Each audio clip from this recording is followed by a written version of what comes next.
రాష్ట్ర వ్యాప్తంగా ఆర్టీఏ ఆఫీసులో ఏసీబీ తనిఖీలు చేస్తోంది. ఏకకాలంలో జిల్లాల్లోని అన్ని ఆర్టీఏ కార్యాలయాల్లో సోదాలు చేస్తున్నారు అధికారులు. సిద్దిపేట ఆర్టీఏ కార్యాలయంలో ఏసీబీ రైడ్స్ జరుగుతున్నాయి. రికార్డులను పరిశీలిస్తున్నారు. ఇటు మహబూబ్ నగర్ ఆర్టీఏ ఆఫీసులో ఏసీబీ తనిఖీలు చేపట్టింది. నకిలీ ఇన్సూరెన్స్లు, ప్రైవేట్ వ్యక్తుల వసూళ్లపై అక్కడ ఫిర్యాదులు వెల్లువెత్తాయి. అటు నల్గొండ ఆర్టీఓ కార్యాలయంలో ఏసీబీ అధికారులు సోదాలు చేస్తున్నారు. ఏసీబీ డీఎస్పీ బృందం ఆధ్వర్యంలో తనిఖీలు జరుగుతున్నాయి. ఆదిలాబాద్ జైనత్ మండలం బోరాజ్ చెక్పోస్ట్ దగ్గర ఏసీబీ రైడ్ చేసింది. వాహనాల రాకపోకలు, జరిగిన లావాదేవీలపై విచారిస్తున్నారు. మహబూబాబాద్ జిల్లా కేంద్రంలోని రవాణా కార్యాలయంలో ఏసీబీ అధికారులు తనిఖీలు చేస్తున్నారు. ఆర్టీఏ ఏజెంట్ల దగ్గరున్న డాక్యుమెంట్లను పరిశీలిస్తున్నారు. అనుమానం వచ్చిన వారిని విచారిస్తున్నారు.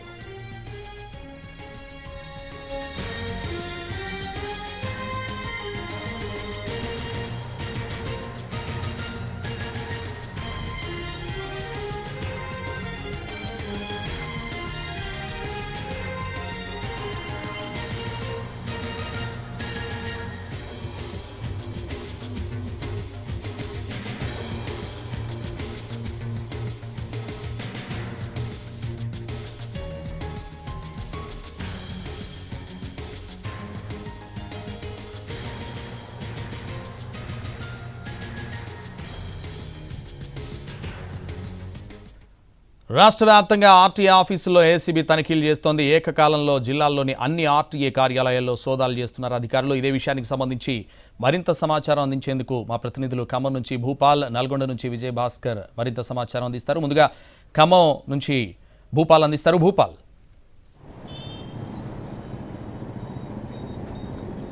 సంతోష్, రాష్ట్ర వ్యాప్తంగా ఒక్కసారిగా ఆర్టీఏ కార్యాలయం మీద ఏసీబీ అధికారులు దాడులు కొనసాగిస్తున్నారు. ఈ దాడుల నేపథ్యంలో భద్రాద్రి కొత్తగూడెం జిల్లా అశ్వరాపేట వద్ద ఉన్న చెక్ పోస్ట్ మీద తనిఖీలు చేశారు. ఈ చెక్ పోస్ట్లో భారీ ఎత్తున అవకతవకలు జరుగుతున్నట్టుగా పట్టుబడ్డ పరిస్థితి. ప్రధానంగా భద్రాద్రి అంటే తెలంగాణకి ఆంధ్రకి సరిహద్దు check post Aswaraopeta check post, Khammam జిల్లాలో 3 చెక్ పోస్టులు అట్లా విధంగా ఉన్నాయి. అశ్వరాపేట, అదేవిధంగా కల్లూరు దగ్గర ముత్తగూడెం, పాల్వంచ దగ్గర, భద్రాచలం దగ్గర ఈ చెక్ పోస్టులు ఉన్నాయి. ఈ చెక్ పోస్టులో ఒక్కసారిగా జరుగుతున్న అవకతవకల మీద దృష్టి సారించిన ఏసీపీ అధికారులు ఖమ్మం జిల్లా అంటే ఉమ్మడి జిల్లా డీఎస్పీ రమేష్ ఆధ్వర్యంలో పోయి తనిఖీ చేయడం జరిగింది. అయితే వెళ్లే ముందు లారీ డ్రైవర్ల దగ్గర నుంచి ఏ విధంగా డబ్బులు తీసుకున్నారని స్పష్టంగా తెలుసుకోవడం కోసం ముందు అంచనా వేసుకొని ఒక లారీ ఎక్కి ఆ లారీలో ఆ డ్రైవర్తో పాటు వెళ్ళి డబ్బులు ఇవ్వటం అనేది జరిగింది. అయితే చివరి క్షణంలో ఏసీబీ అధికారులు దాడులు చేస్తున్నట్టుగా ఆర్టీఓ అధికారులు కూడా గుర్తించడం జరిగింది. అయినప్పటికీ చాలా జాగ్రత్తగా ఈ ఏసీబీ అధికారులు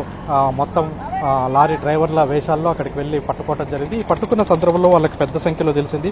దాదాపుగా అంటే ప్రతి వాహనానికి ఏ విధంగా డబ్బులు చెల్లిస్తున్నారనేది అర్థమైపోయింది. అయితే ఎవరు కూడా పోలీసు అక్కడ ఏ చెక్ పోస్ట్లో ఉన్న అధికారులు ఎవరు కూడా వచ్చి లారీ డ్రైవర్లను డబ్బులు అడగటం అనేది జరగదు. కేవలం లారీల వాళ్ళే దూరంగా పెట్టేసి ఒక్కొక్క వాహనానికి అంటే 22 చక్రాల వాహనం ఉంటే 800 రూపాయలు, 16 చక్రాల వాహనం ఉంటే దానికి 400 రూపాయలు, 12 చక్రాల వాహనం ఉంటే 200 రూపాయలు, ఇలా లారీ డ్రైవర్లు తమకు స్వచ్ఛందంగా వచ్చి చెక్ పోస్టులోకి వచ్చి డబ్బులు ఇచ్చి వెళ్ళిపోవాల్సిన పరిస్థితి అంటే ఆ విధంగా చెక్ పోస్ట్లో క్రియేట్ చేయడం జరిగింది. ఒకవేళ కనుక ఆ లారీ డ్రైవర్ అక్కడి నుంచి ఎవరికి డబ్బులు ఇవ్వకుండా అంటే అక్కడ వెళ్ళిపోవటం అనేది జరిగితే దాన్ని ఎమ్మటి ఈ చెక్ పోస్ట్ అధికారులు తగిలి లారీని పట్టుకున్న తర్వాత 10,000 నుంచి 20,000 జరిమానా ఇవ్వటం జరుగుతుంది. ఇదే కాకుండా 6 నెలల పాటు ఆ లారీ బయటికి రాకుండా ఉండే విధంగా చర్యలు తీసుకుంటారు. ఇవన్నీ తమకెందుకు అంటూ లారీ డ్రైవర్లే స్వచ్ఛందంగా డబ్బులు ఇస్తున్న పరిస్థితి అక్కడ ఏసీబీ అధికారులు గుర్తించడం జరిగింది. అలా గుర్తించిన విషయంలో అంటే దాదాపుగా ఇక్కడ ఉన్న చెక్ పోస్టులు అంతర్రాష్ట్ర చెక్ పోస్టులు కావడంతో 24 గంటలు ఈ చెక్ పోస్టులు పనిచేస్తాయి. దాదాపుగా 2 ఎంఏలో నిరంతరం పనిచేస్తుంటారు.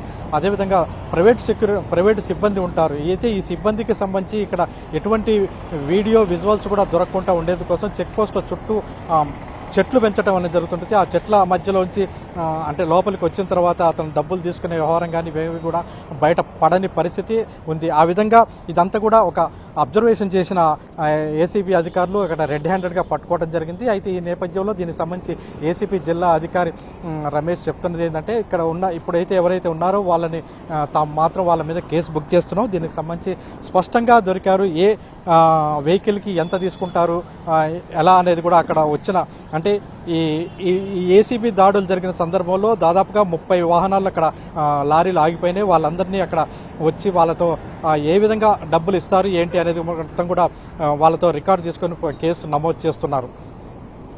సంతోష్. భూపాల్, అవినీతి జరిగినట్టు ఏమైనా ఆధారాలు ఏమైనా దొరికాయా అధికారులకు? ఎస్ సంతోష్, ఈ ఎపిసోడ్లో అంటే ఇక్కడ జరిగిన అంటే అశ్వరాపేట చెక్ పోస్ట్, అంతరాష్ట్ర చెక్ పోస్ట్ అటు పశ్చిమ గోదావరి జిల్లాకు వస్తుంటుంది, జేలుగుమల్లి పక్కన ఉంటుంది. దానికి ఈ చెక్ పోస్ట్లో ఏసీబీ అధికారి రమేష్ ఆధ్వర్యంలో పోయిన సందర్భంలో అక్కడ స్పష్టంగా ఒక్కొక్క లారీకి ఎంత తీసుకున్నారు అనేది స్పష్టంగా వీళ్ళకైతే అర్థమైంది. ఆ నేపథ్యంలోనే ఈ కేసు నమోదు, ఇక్కడ ప్రస్తుతం అయితే ఎవరైతే ఉన్నారో వాళ్ళ మీద కేసు నమోదు చేస్తున్నామని ACB. Right, thank you Bhupal. ఇక నల్గొండ నుంచి దీనికి సంబంధించి మరింత సమాచారం అందించేందుకు మా ప్రతినిధి విజయ్ భాస్కర్ అందిస్తారు. భాస్కర్.